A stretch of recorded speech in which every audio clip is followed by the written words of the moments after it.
Hi guys, welcome to another episode of Coffee Conversation Show powered by the Emerging India Forum TIF and our technology partner Prime Infotech Solution.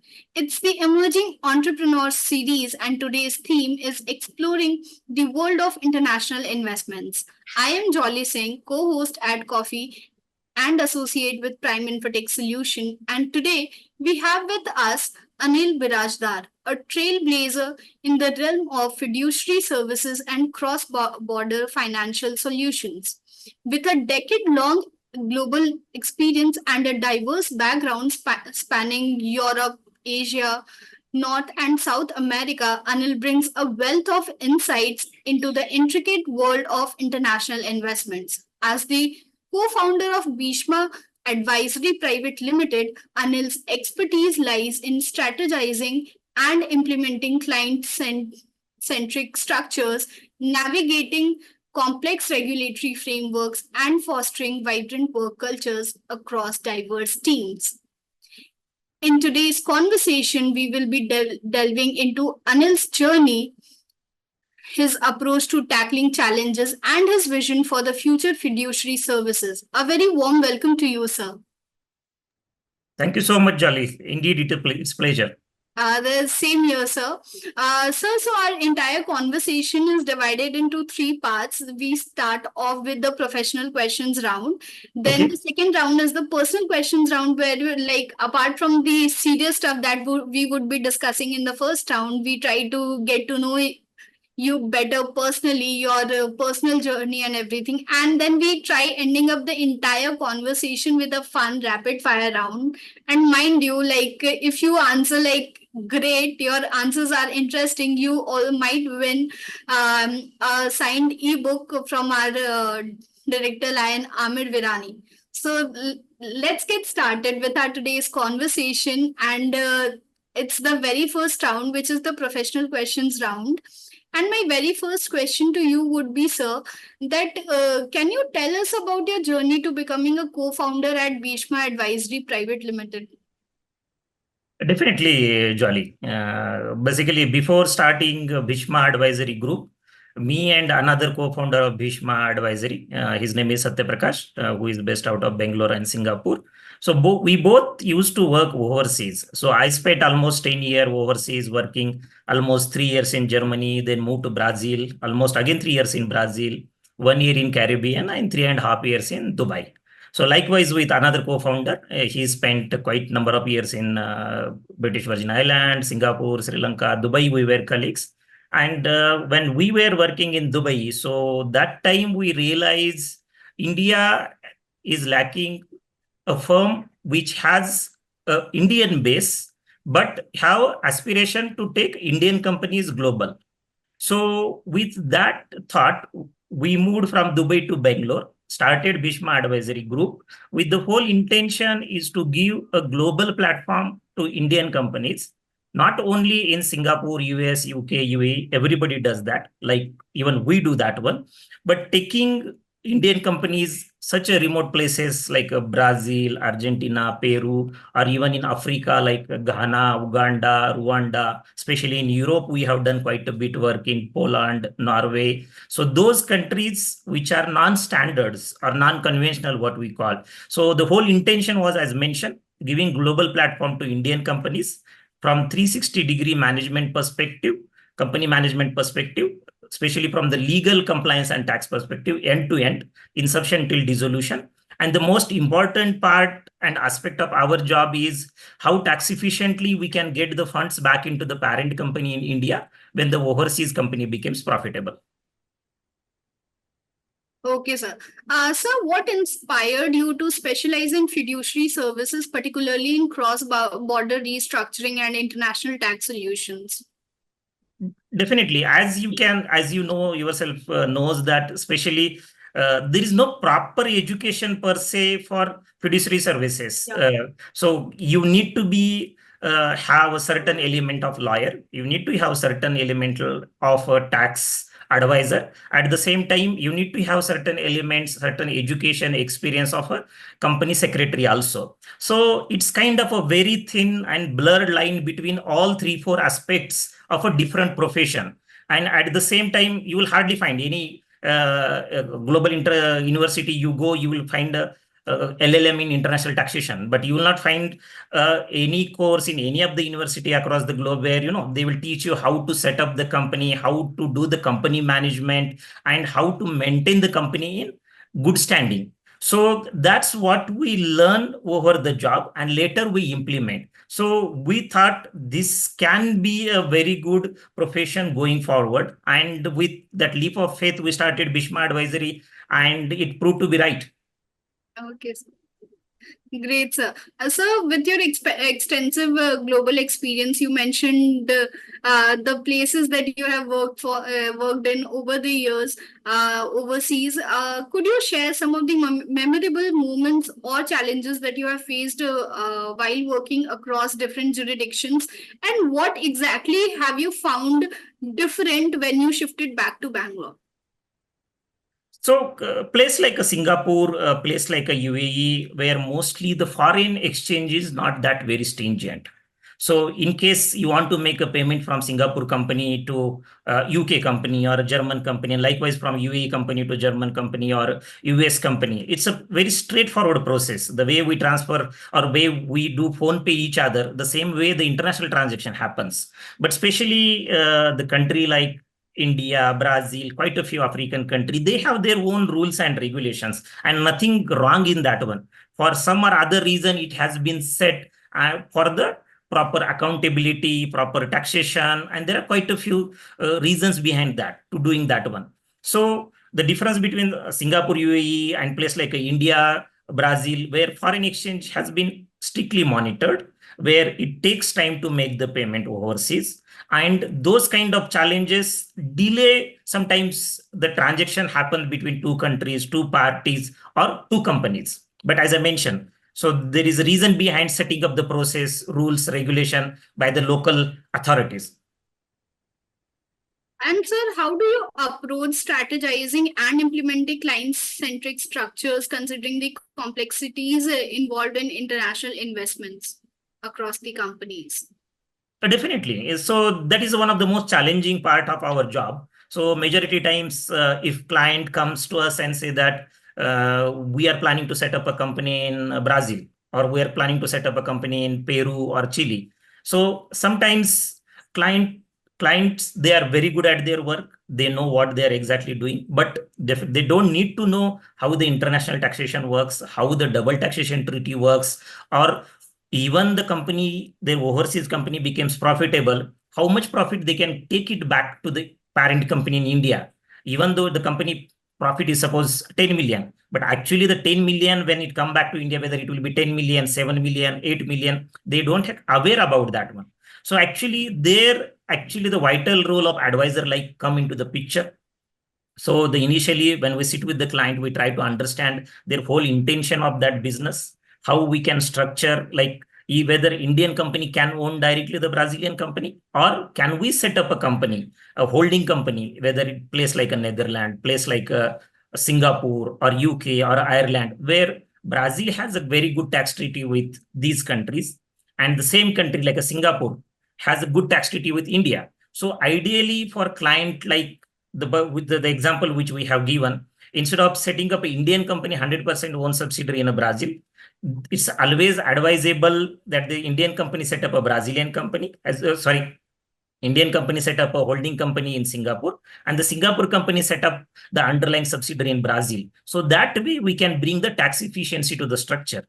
Not only that, but at the same time, the place like a Singapore, which is very popular and which bring the maximum FDI into the country like India, at the same time, the maximum investment or maximum Indian companies have a holding company in Singapore. So not only they can serve as a holding company for Brazil, but in future, if the client want to set up a company in a remote place in Africa, or it might be in some other place like a South America, at the same time, that holding company can serve the purpose. So giving the 360-degree picture, bringing the tax efficiency to the structure, and at the same time minimizing the expenses of the client. So that is actually a crucial role of advisor like us.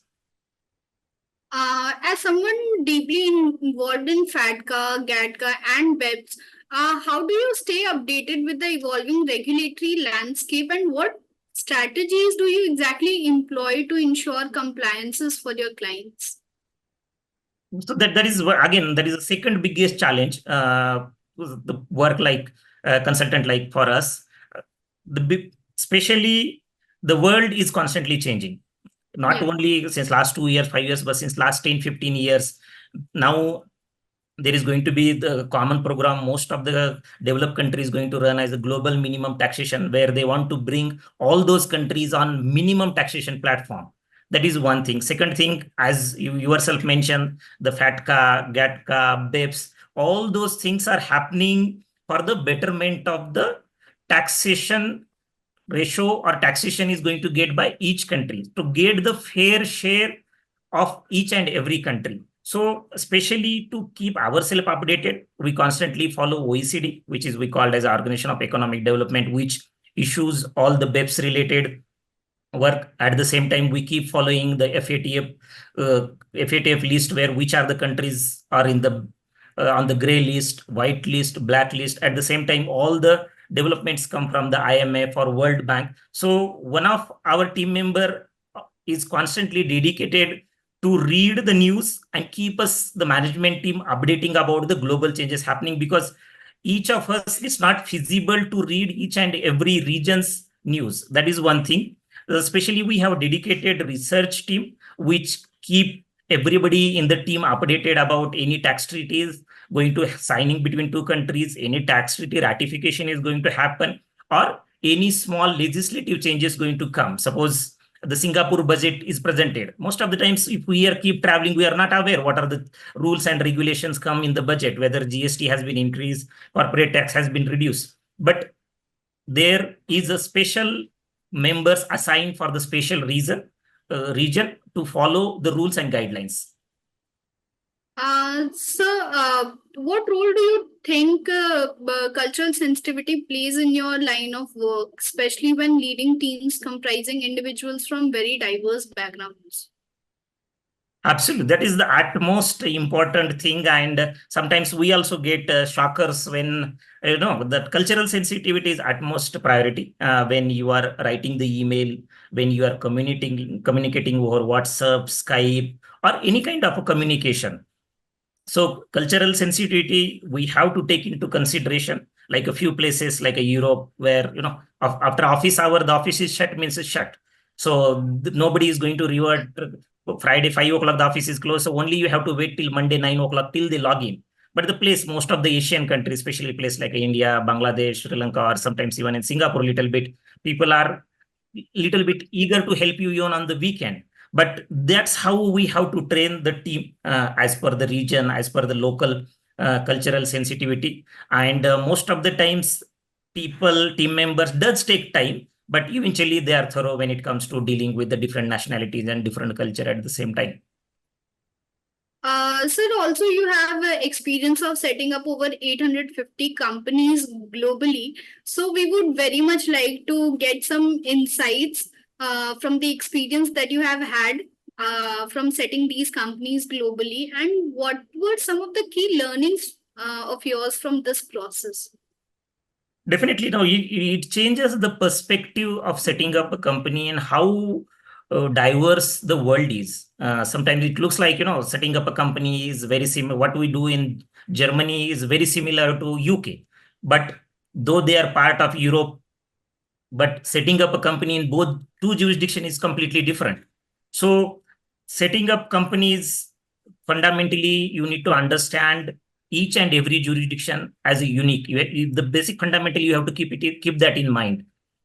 Each and every jurisdiction, why it is unique? Because few jurisdiction like a Singapore, where the resident director is mandatory, where the company secretary is mandatory, register address is universal, whichever country we go, that is mandatory. But place like US, you don't need a resident director, or you don't need a resident shareholder at the same time, or they don't have concept of company secretary at all. So those things you have to take into consideration, not only setting up the company, but even post setting up the company, quite a few things changes when it is come to compliances also. As we are based out of India, so generally we have a notion or perception that audit is mandatory and in each and every jurisdiction. But you will find even quite a few jurisdictions where audit is not mandatory, or even if it's mandatory, it attached to certain conditions like minimum turnover, whether the company is subsidiary of any corporate, at the same time, the number of employees. So all those things you have to take into consideration, and post that, after, you will learn on the job. So there is nothing called as we discussed during the first initial questions, there is no course or route where you can go and study how the company can be set up. So most of the times you become expert on the job once you deal in those jurisdictions, set up 5 companies, 10 companies, then and then only you get a good command or fair knowledge. And the biggest challenge, as we discuss, is the legislation, rules, regulations are constantly evolving. So you have to keep updated and be on top of your job in order to understand it precisely. Definitely, sir. So also, like as mentioned, you have a proper research team allotted. Apart from the research team, you must have been having like a lot of various teams for various purposes. So, how do you exactly maintain a vibrant and cohesive work culture within your team, particularly when you are working on such complex international projects? So mostly what we realize over the period of time, Jolly, is what makes the team member unique, or what makes them to learn more and more is going into the going out of their comfort zone. That is the fundamental thing. Second, they should always keep traveling. So if anyone is going to learn, or anyone is going to be responsible exclusively for Singapore, Malaysia, Indonesia, Vietnam, those 4 or 5 countries, so we try to send them to Singapore, try to travel and attend more majority international conferences. It might be Thai, it might be STEP, it might be few others. So the moment they go and visit those people and try to understand, as you mentioned, like the most important is cultural sensitivity, at the same time the local knowledge. So that way they get mixed up very well. Not only they learn the textbook, but at the same time they understand the way the people attend certain approach, certain problem. So one, reading is fundamental. Second, constantly following the news, at the same time the taxation magazines, and quite a few material these days available over the net. You just need to be willing to learn. Definitely, sir. Definitely. In your opinion, sir, what are some of the emerging trends or developments in fiduciary services that professionals in the field should be very mindful of? You already mentioned that there is no particular course which has been allotted and people learn on the job site. But what are like few things that for the people, for the younger generation who has a keen interest in pursuing this fiduciary financial services field, what things should they be mindful of? So first of all, the kind of work we do, and over the period of time, we realize is this kind of work, reading is essence. So if anyone doesn't love reading, this the work is not for them, because the minimum average reading, it's not exaggeration or something. We most of us read minimum 50 to 80 pages average level. So not only and this is apart from the magazines and newspaper, we are just exclusively talking about anything related to international taxation, any local budget, and any rules and regulation changes comes from the OECD. So one is reading is essence. Second, the analytical skills should be very good. Even if you are not good at it, you need to improve over the period of time. Third, as you know, the universal language is English. So you should have a very good command, not only with the written, but at the same time over the spoken English also. And fourth, and at most important, is you need to be a lifelong learner. So that is the only way you can achieve the excellence in this kind of work. Definitely, sir. Looking back at your journey, sir, what advice would you give to aspiring professionals looking to specialize in fiduciary services? Advice is definitely there is a very big room to make a space for everyone, because you will find very few people which work exclusively in international taxation.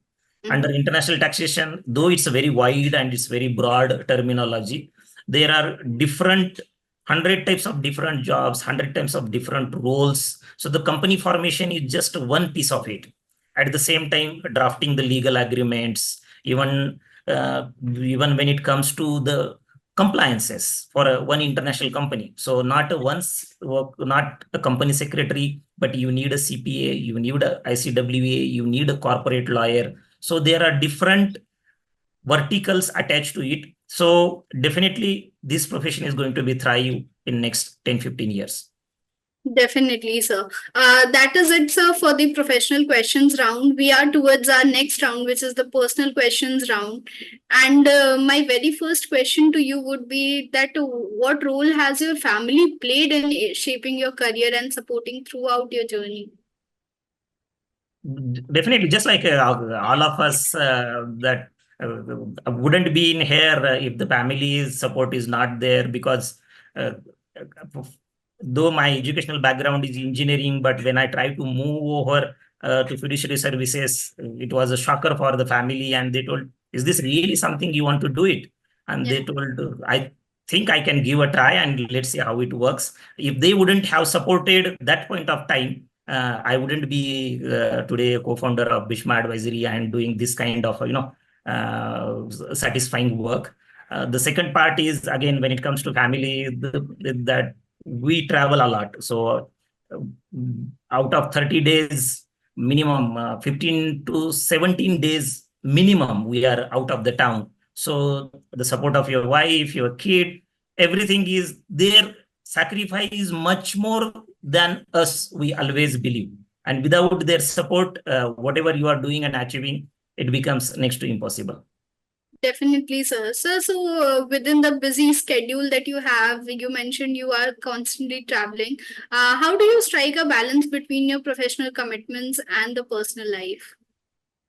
So again, we firmly believe, or wherever we earlier used to work, our CEO used to say that there is nothing called as a work-life balance. You just need to try to find out whatever possible, and I am fully agree with him. And that we realize over the period of time. But most of the times, especially during the weekend, we are at our own place. Hardly we are traveling over the weekend, and even if we are traveling, we are traveling at Sunday late night or Monday early morning. So most of the times I spend weekend with my daughter, my wife, and whatever possible, reading some cool stuff other than international taxation. Definitely, sir.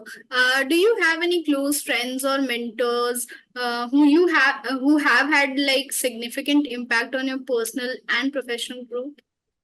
Quite a few, to be honest with you. If I name few, it will be injustice with the other ones. Others. But I Okay. always found myself very lucky to be surrounded by extraordinary friends, extraordinary managers, and extraordinary, whether you say bosses or whether you say the reporting managers, it's the same thing. And they have impacted life.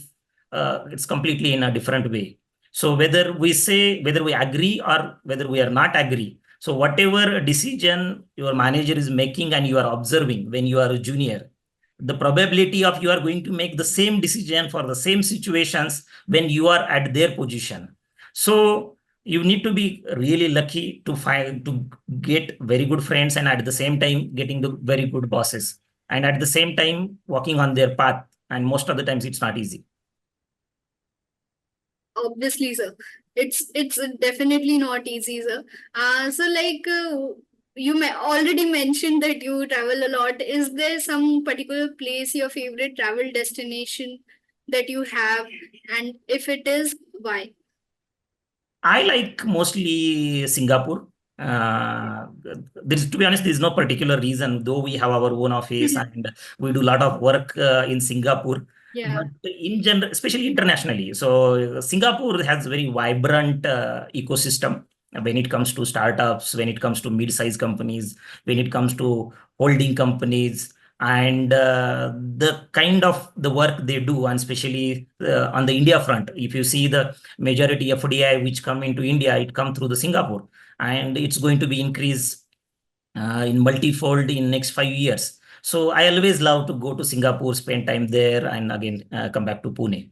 But domestically, I love Bangalore. We started Bangalore.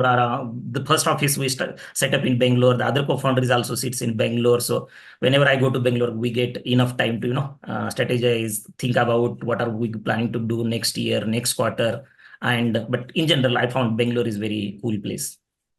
Definitely, sir. It is actually. Are there any books or authors that have influenced your perspective on life or work?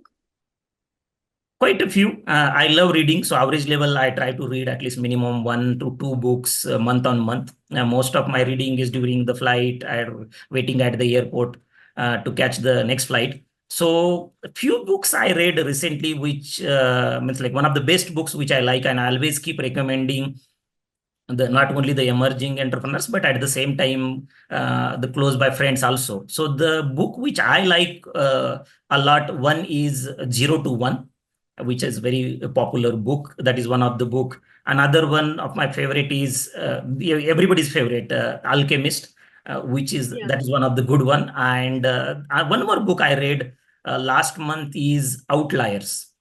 So the way he has explained the theories, and I try to find it very logical. So those three books are my favorite one, but quite a few. I keep reading now and then, that Inner Engineering from Sadhguru, quite a few books I liked. Looking ahead, what are some personal goals or aspirations that you hope to achieve in the future, coming future, in the next 5 years? So Bishma Advisory already having presence in Singapore. At the same time, we are having presence in US, and we are doing fantastic work in both front at the same time. But in future, as we can see, there is a lot of investment, especially going from India side to Europe and Africa. So our goal is next 2 3 years we should have our own office first in Europe, and then we want to have our presence in Africa somewhere. We are not sure at the moment where we want to be in Africa, but definitely that's on the cards. So all the best for the same, sir. You Thank you will. so much. Yeah. The last question for the personal round, that if you are asked to describe yourself in one line, how would it be? Bit difficult to be honest with you, but I always considered is determination, dedication, and hard work.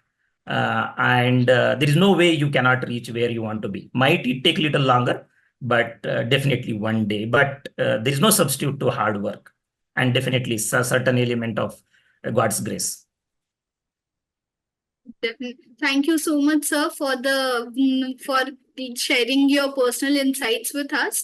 That is it for the personal round questions also. And we are towards our last round, which is the rapid fire round. And in this round, I would be like asking very quick a word or two. Will be asking you to pick from or anything like that. You just have to be very quick and with the answers. And if like everything goes well, I have a really good surprise for you. So Sure, are you ready? I will try my best. Okay, sir. So let's get started. And so the first is a favorite travel memory. Favorite travel memory is Rio, Brazil. Okay. Tea or coffee? Tea, as we are in Maharashtra. Okay. Early bird or a night owl? Early bird. Favorite cuisine? Favorite is Maharashtrian. Dal roti. Yeah. One word to describe your leadership style. Lead by example. Beach vacation or a mountain retreat? Beach. Dream dinner party guest. Guest. Yeah, like dream dinner party guest. Who would you like to have at your dinner party? Somebody you really aspire about inviting. Maybe I like Rahul Dravid. Okay. Best piece of advice that you have ever received. Best piece of advice. I always remember the advice from my mother and father when I was going for higher education to Germany.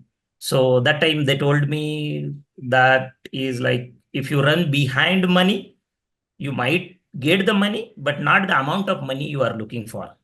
But at the same time, you concentrate on your getting good education, and at the same time, you make yourself worthy. So the money might follow you. So that was I always believe that was one of the best advice I got it. If you could have a superpower, what would it be and why? Superpower, maybe to educate thousands of people in one go. And I always believe whatever the Indian Constitution says, that always knowledge is power. No one can take knowledge Definitely, from sir. you. Definitely. Thank you so much, sir. It was a very interesting round, and you answered really well. And for the surprise that I was mentioning, you would be receiving via mail from us a signed copy from our director. The book Startup Rest. I am not sure if my okay, my camera is not able to. No problem, Jolly. Yeah. So you would be receiving this ebook, and Absolutely. Yeah. this would be signed from our director, uh, Lion Amir Virani, sir. So this is it, and thank you so much, sir, for giving your valuable time. This has been a very wonderful experience, and I hope you enjoyed as much as we did having you on this show. I again thank you for taking your time out from your busy schedule to have this session with us. We are really grateful. Thank you so much, Jolly. Really enjoyed. And all the best wishes from our side to you, Amir sir, and everybody of your team. Thank Thank you you so so much. much. Loved it. Thank you so Thank much, you. sir. We would also like to thank our tech partner, Prime Infotech Solution, learning partner, Prime Learning, and knowledge partner, Legal Practice Intelligence. For our audience, please stay tuned to watch this and many other interesting conversation episodes on our YouTube channel, The Coffee Conversation Show. And please like, share, and subscribe to our channel.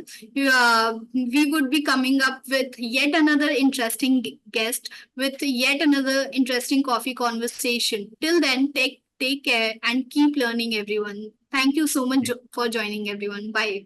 Thank you, Bye, Jolly. sir. Yeah, bye.